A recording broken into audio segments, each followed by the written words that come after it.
Hi అండి, welcome to పెహెస్ kitchen. ఈరోజు వీడియోలో ఒక ప్రోటీన్ బ్రేక్ఫాస్ట్ని ఏ విధంగా తయారు చేయాలో ఈరోజు వీడియోలో మీకు చూపించబోతున్నాను. ఈ ప్రోటీన్ బ్రేక్ఫాస్ట్ని మన ఒంటికి ఎంతో చలువ చేసే ఇంగ్రీడియంట్స్తో ఎంతో ఈజీగా తయారు చేసుకోవచ్చండి. ఈ ప్రోటీన్ బ్రేక్ఫాస్ట్ని మనం మార్నింగ్ బ్రేక్ఫాస్ట్లోకే కాకుండా ఈవినింగ్ డిన్నర్లకు కూడా తీసుకోవచ్చండి. ఈ మార్నింగ్ బ్రేక్ఫాస్ట్ని ఇంట్లో ఉండే వస్తువులతోనే ఎంతో ఈజీగా టేస్టీగా తయారు చేసుకోవచ్చండి. మరి ఈ హెల్తీ అయిన మార్నింగ్ ప్రోటీన్ బ్రేక్ఫాస్ట్ని ఏ విధంగా తయారు చేయాలో దీని ప్రాసెస్ ఏంటో వీడియోలోకి వెళ్ళి చూసేయండి. ముందుగా ఒక బౌల్లో అరకప్పు వరకు పెసరపప్పు వేసుకోవాలి. ఇప్పుడు ఈ పెసరపప్పులో మునిగేంత వరకు వాటర్ వేసుకొని ఇప్పుడు ఈ పెసరపప్పుని 2-3 సార్లు శుభ్రంగా వాష్ చేసుకోవాలి. ఇప్పుడు ఈ వాటర్ని వంపేసి ఇప్పుడు ఈ వాష్ చేసుకున్న పెసరపప్పులో మునిగేంత వరకు వాటర్ వేసుకోవాలి. ఇప్పుడు ఈ పెసరపప్పు మీద మూత పెట్టుకొని 4 గంటల సేపు నానబెట్టుకోవాలి.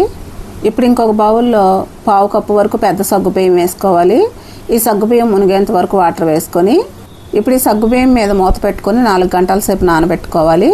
ఇప్పుడు 4 గంటలు అయిన తర్వాత పెసరపప్పు బాగా నానిందండి. ఇప్పుడు ఈ పెసరపప్పులో ఉన్న నీళ్లు వంపేసుకొని ఇప్పుడు ఈ పెసరపప్పుని ఒక మిక్సీ జార్లోకి ట్రాన్స్ఫర్ చేసుకోవాలి.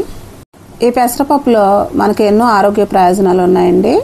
పెసరపప్పులో ప్రోటీన్ అధికంగా ఉంటుంది, అలాగే మన ఒంటికి కూడా ఎంతో చలువ చేస్తుంది. అలాగే మనం ముందుగా నానబెట్టుకున్న సగ్గుబియ్యంను కూడా ఈ పెసరపప్పులో వేసుకోవాలి. ఇప్పుడు దీంట్లోనే 3 టేబుల్ స్పూన్లు గోధుమ రవ్వ వేసుకోవాలి. ఇప్పుడు దీంట్లో కొంచెం వాటర్ వేసుకొని వీటిని అన్నిటినీ కూడా స్మూత్గా మిక్సీ పట్టుకోవాలి.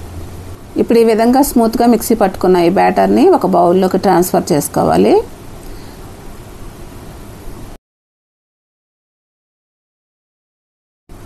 ఇప్పుడు ఈ పిండిలో రుచికి తగినంత సాల్ట్ వేసుకోవాలి.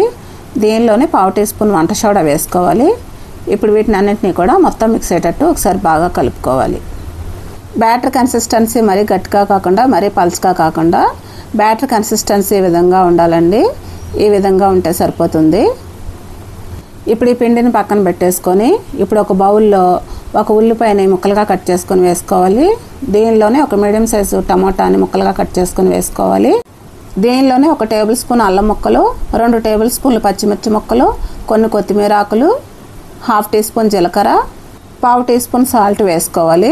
ఇప్పుడు వీటిని అన్నిటినీ కూడా మొత్తం మిక్స్ అయ్యేటట్టు ఒకసారి బాగా కలుపుకోవాలి. ఈ వెజిటబుల్స్ అన్నిటినీ కూడా దోశ మీద వేసుకోవడానికి ఈ విధంగా చేసుకోవాలండి. ఇప్పుడు ఈ వెజిటబుల్స్ని ఈ విధంగా కలుపుకొని పక్కన పెట్టేసుకుందాం. ఇప్పుడు స్టవ్ మీద ఒక ప్యాన్ పెట్టుకొని కొంచెం ఆయిల్ వేసుకోవాలి.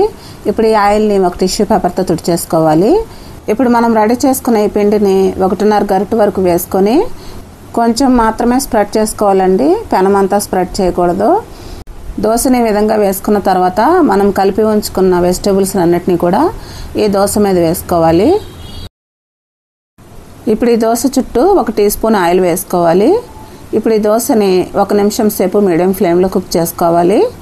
ఇప్పుడు ఈ దోశని 1 నిమిషం సేపు మీడియం ఫ్లేమ్లో కుక్ చేసుకున్న తర్వాత ఈ దోశని రెండో వైపుకి తిప్పుకోవాలి.